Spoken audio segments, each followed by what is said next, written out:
This webinar is brought to you by Admit Advantage. Admit Advantage is a leading global admissions and career consulting company founded by the same people who built AdmitMe. Visit admitadvantage.com for more details. So hi, my name is Kofi Kankam, one of the founders of AdmitMe and Admit Advantage, and today we're discussing cracking Wharton. Let's talk about the inside scoop. All this is the kind of stuff you can find on the website, but I want to talk to you a little bit about, what the insiders are saying about this school. So the people that know it best say this: students really talk about the data and the analytics, okay? And it's not necessarily just in courses, it really is a culture. So I will tell you that when I was in school, one of the things that surprised me, I thought marketing was going to be just a walk in the park. I thought, frankly, it was going to be fairly directed by gut decisions, not involving a lot of data. I would tell you, I was totally, completely wrong. And this is a real strong indication of the culture of the school in terms of analytics. So I've never built so many spreadsheets. I've never sort of looked at things like cannibalization. I've never calculated ROI in such a manner as I did in that first year core marketing class. It was a lot of work. And I will say that every single class you take has that data analytics, the prove it mentality, the show me the numbers. It's a cultural thing. It's something the school believes in, training leaders who are comfortable with data and who make decisions based on data, based on science. That is something that the school obsesses about. And you have to understand that when you go there, if you're thinking about going, that is something you're going to need to accept and embrace if you're going to be happy at the school. One of the things which is also really interesting is it's a school that is just as well known, if not better known rather, for its undergraduate alumni population. I will tell you that the Wharton undergrads are absolute machines. And it's somewhat amusing, as per this quote, that they're in your class, they're driving up the means because they take classes with MBAs. And the scenario often is you're a first year coming in to your MBA. A lot of you will not have, 2/3 of you historically will not have any business training. And you'll be doing a course with a junior Wharton undergrad who probably has taken the prerequisites to get there and has more experience and more depth of knowledge than you do, but not necessarily the same experience or perspective or professional maturity. So it does lend to some interesting situations. You do see those candidates when you're leaving sort of campus at night at 11 p.m. You've worked on a learning team assignment. You'll see them coming in at 11 p.m. to work until 3 or 4. That happens quite a bit. So it's interesting. It's amusing. It can certainly be sometimes a little bit annoying when they're driving up your mean. But I will tell you that one of the best things is that they end up being your peers. They are all Wharton alumni. And so what happens when you go to school like Wharton, and I'd say that MIT and Chicago with the Sloan and Ross School respectively, for example, have this, is you've got an alumni base now that also goes to other business schools. So, you go to school like Wharton specifically, a lot of Wharton undergrad alums might go to Columbia or Harvard or Stanford for business school. And now you've got inroads into those communities because they're your alumni with those people. And I can tell you that's happened numerous times, in this company for us. And also, serving, for example, as I do on the Wharton Club of New York Board of Directors, I see a lot of MBAs from other schools who happen to be Wharton undergraduate alums. And that can be very helpful in terms of penetrating networks, penetrating companies, getting funding, et cetera. The school, as the faculty said, the school is really run by students. So, and that is for better or for worse, as stated, meaning the students drive the clubs. There are other schools where you might have 2 or 3 faculty advisors who really represent the institutional knowledge of a club because there's turnover every 2 years in the student population. Wharton is not like that. Wharton is the kind of place where students run everything. And I would tell you, having run Wharton's largest student-run conference, I was struck by how much work it was. Now, it was great. I really had to manage. I made amazing contacts and networks, but it was definitely a place where students made decisions. And there were times, you might go and ask a faculty member what they think or for help, and they'll say, I agree, you should do it. Good luck, do it. Let me know how I can help you. So it's that kind of culture as well, which I think is actually great in a lot of respects, but it is something that's a little bit different from other schools. Things that people should understand beyond sort of the job security, which I talked about, 97+% of the people have jobs. You also see a really robust alumni network, as I mentioned, and probably the next 5 to 10 years, maybe even less, there will be over 100,000 living Wharton alumni, undergrad and grad. And it's actually going to be less than 10 years, obviously, right? But people die off, et cetera. So it's got a really strong global network. I've traveled to Ghana. I've traveled to Singapore. I've traveled to India. I've traveled to the UK.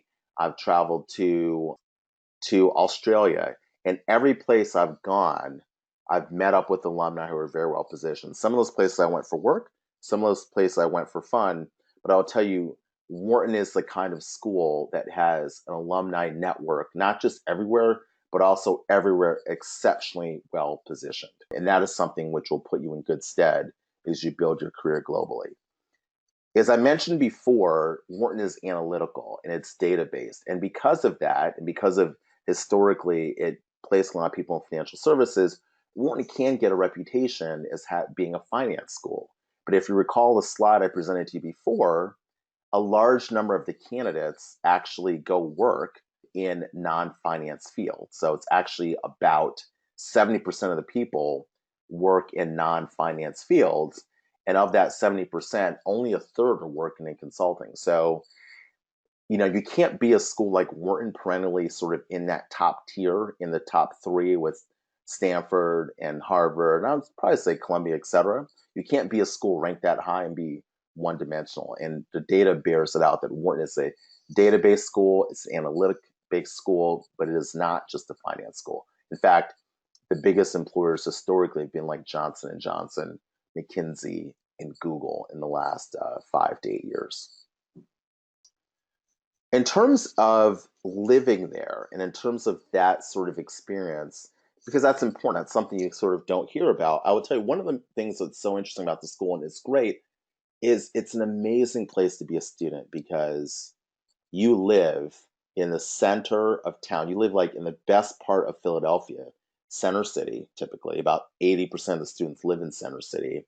And you live amongst other young professionals who are not on campus, right? So, you can get out every day, you can go into your apartment building and you can see people that are not in school with you, which can be refreshing. You feel like an adult, but you also can, walk up a couple of floors, especially if you live like in Rittenhouse Square or you live at some of these uh, dormitories we literally call, Wharton dorms. You can see classmates left and right. You can experience the theater. You can experience amazing restaurants. You can experience, you know, wine bars. You can do all those amazing things as a student on a student budget, and still just sort of walk to campus on a really nice day. It might take you 15, 20 minutes, or there's a bus literally that runs directly up Walnut Street, about 15, 20 blocks. You can hop on. It's super cheap and will get you to campus in about 5 to 7 minutes, depending on where you live. So it's great to go to a city like that. It's a little bit different than going to school like in New York, i.e., my wife went there, where people live all over the city and you can't really afford, unless you have sort of a lot of money coming into school, you can't really afford to live in the nice area. It'd be the equivalent if you lived in New York to everyone living in Union Square. Okay. It's a phenomenal experience. One of the things that I noted too, just like the alum here, is Wharton is essentially two buildings on campus. So it is not a place like Harvard Business School where, it's on the other side of the river and it's got a full big campus. Wharton, essentially, most of your class will be in one building, maybe two. And so that's good and bad. I mean, Huntsman Hall is an amazing building. It opened about 16 years ago. John Huntsman, the ambassador to Russia, his father, endowed the building about 40 million, and I think they built it for probably about 130, 150 million dollars. So he wrote the biggest check for it. It's amazing, super high technology building, but it's only one building. So if you're looking for a kind of campus where you are, away and secluded from the other schools of a university. You will not find that at Wharton. But it is beautiful. It is nice to be involved and immersed with undergrads, certain kind of vitality and energy that they bring, and sort of a non-cynical attitude and a youthful sort of positivity that they can bring to your studies and academic environment. And as I mentioned before, there are quite a few. You will find, especially in your second year courses, when you're in your major, there will be quite a few Wharton undergrad students who are accompanying you in that academic journey. Now, other schools to consider. So these are sort of the schools that other people think about when they're thinking about Wharton. So if you're looking for location, if you want to be in Philadelphia or the Philadelphia, New York area, people look at like Columbia. Columbia is about an hour and 50 minutes, just under 2 hours away from Wharton by train. It is basically I'd say about 105 to 110 miles away. In Philadelphia, schools that are not quite of the same stature, but are in the same city. You've got Fox, which is Temple, and you've got the LeBeau School, which is Drexel. Most people applying to Wharton probably don't look at those schools, Fox and LeBeau, because it's not the same stature, but those schools are there as well. And I think it bears mentioning if you have an affinity for Philadelphia.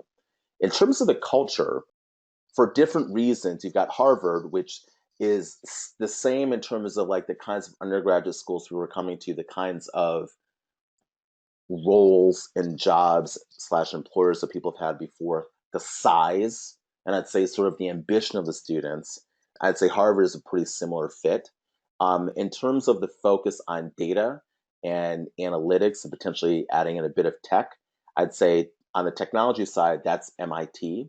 And Wharton's got a pretty strong relationship with this Penn School of Engineering, where you see a lot of teams, entrepreneurial teams, kind of combine with Penn Engineering and Wharton to kind of launch all kinds of products every single year.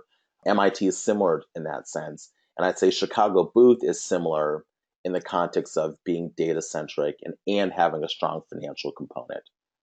Similar stature at Stanford, it's Columbia, it's Harvard, it's schools basically like that at that kind of level that a lot of students apply to. Meaning, when we chat with and we see the profiles of people on AdmitMe, we often see people that list Wharton often have these other schools listed as some of their target schools. AdmitMe. Never apply alone.